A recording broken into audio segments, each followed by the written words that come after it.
room is actually upstairs. While many parents kiss their kids and send them off to school, Shanna McFeeder's daily ritual is a little different with her 15-year-old daughter, Brooke. This is her room. Every morning I walk in and I use her perfume, even though it's teeny bopper perfume. I tell everyone just to work through that because it was hers. And I say good morning and I talk to her. And, you know, some days are harder than others. And then just tell her that I hope she's happy and that I miss her. There are reminders of the 15-year-old all over the room, some more painful than others. Like these smudged glasses, Brooke's glasses from the crash scene. The glasses are so tiny, and to see them broke, it's hard. Oh, with her dad's shoes. In another part of town, Jordan Durr's parents, friends of the McFeeders, try to work through their own pain. The thought of holidays coming up, and I can't even fathom pulling out the ornaments because she made, you know, we have all the elementary school ornaments in her stocking. Jordan had a passion for art. This is my favorite picture that she drew freehand. She wanted to be an animation voiceover actor.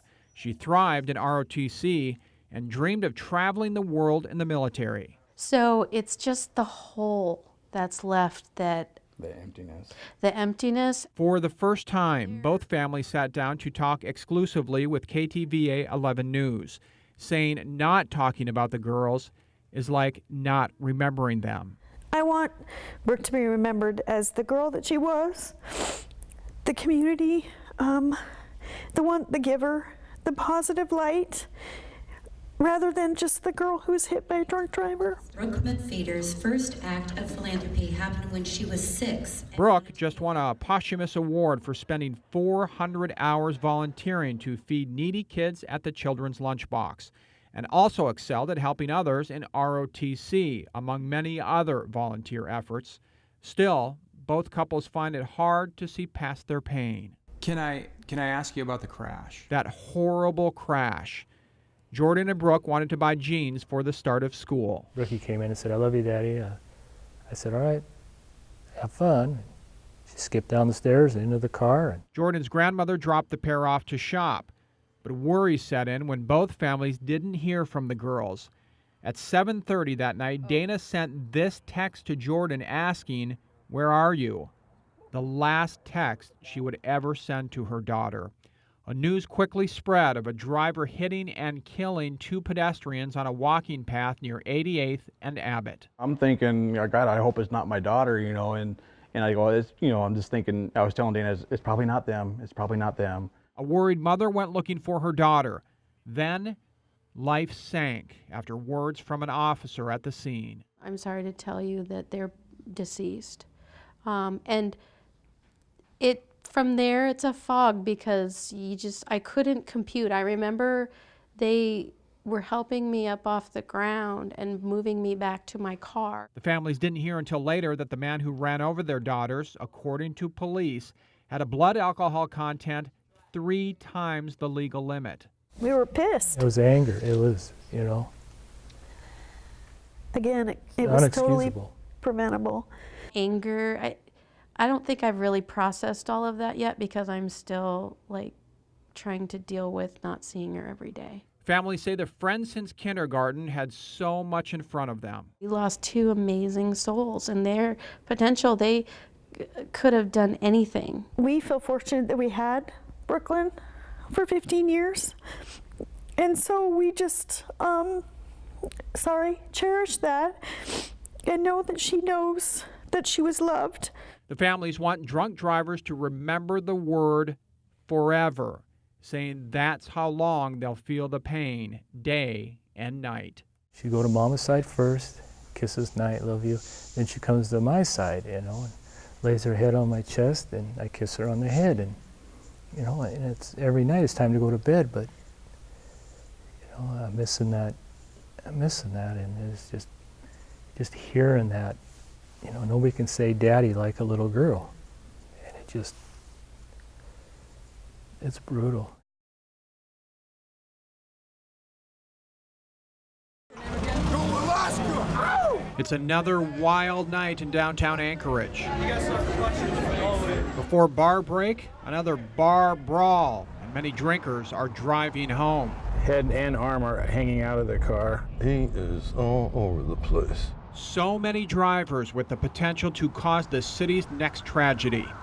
Anchorage had been DUI fatality-free for 14 months, but then from June through August, the city dealt with 5 deaths, including a pair of girls, 2 15-year-olds simply walking home after buying school clothes. It's heartbreaking because these girls didn't do anything. They were only 15. They had their whole lives ahead of them, and it's over. Well, the whole town was devastated. Including the police chief. All of them were tragic, but number 3 and 4, the 2 girls that were just walking on the sidewalk in broad daylight, that rattled everybody here. The chief needed some help. You guys want to go south? You guys want to go south again? Police did something unusual, something that has rarely been done around the U.S. Police organized a citizen DUI task force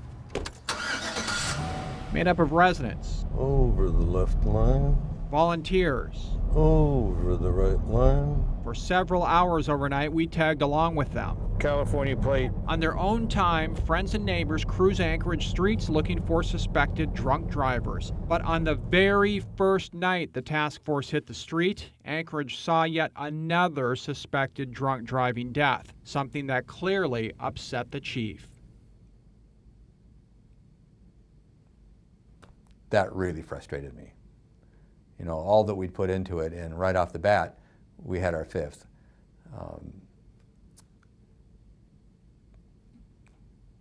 So, it wasn't the best night.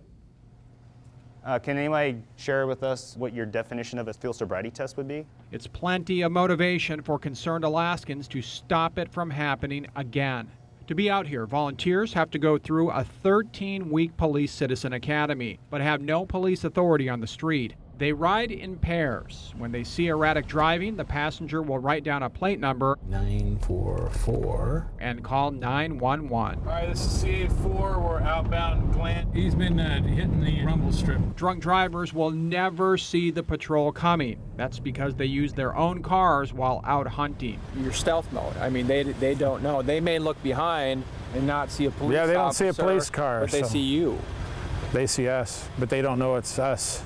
On this night, this SUV caught Hornshoe and his partner's attention. Okay, 3 lanes across. They followed and got a plate number. It then looked like a passenger was going to vomit out a back window.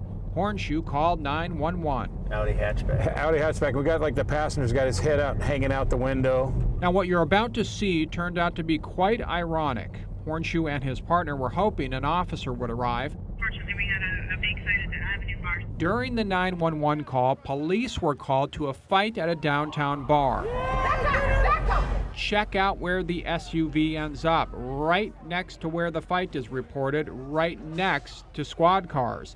An officer even walks right by the SUV as a passenger looks like he's going to lose his lunch. But at this point, the fight is the priority. The SUV simply drives away and disappears, never to be seen again. No turn signals. Either that or he's just real bad driving. Just keep an eye out for a little bit. So you want to go down here in the down 6, or you want? Yeah. The chief's task force was on the street less than a week after those 2 15-year-old girls, walking home from a shopping trip to buy school clothes, were killed by a suspected drunk driver. Okay, we got some lane.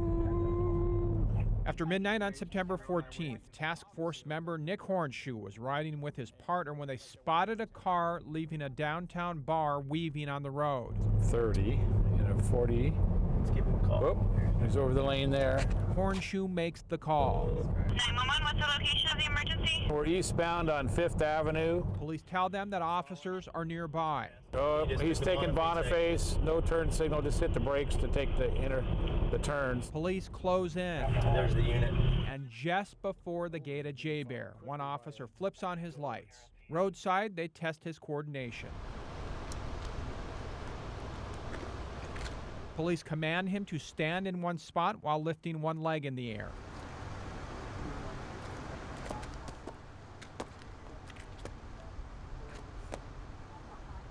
One officer has seen enough and arrests the man for DUI. He turns out to be an Army soldier. Specialist Gary DeGuardi's breath alcohol is more than twice the legal limit. But then something unexpected happens. 9 weeks after a suspected drunk driver killed those 15-year-old girls, 8 weeks after the police chief organized the citizen patrol, and 4 weeks after Anchorage police arrest a soldier for DUI. So, Mr. DeGuardi, did you receive your charging document? An Iraq war veteran trained for combat decides not to fight. So what would you like to do today, sir? I would like to plead guilty. And for at least a day in the war against drunk driving, one soldier takes responsibility for his actions. How do you feel about it, what you did on September 14th? I'll never do it again. I mean, being in the military, we have a set of values we need to follow, and I didn't follow those values. Values shared by your neighbors who make up the Citizen Patrol. There was a group that saw you driving, and they called 911. What do you think about that? You know,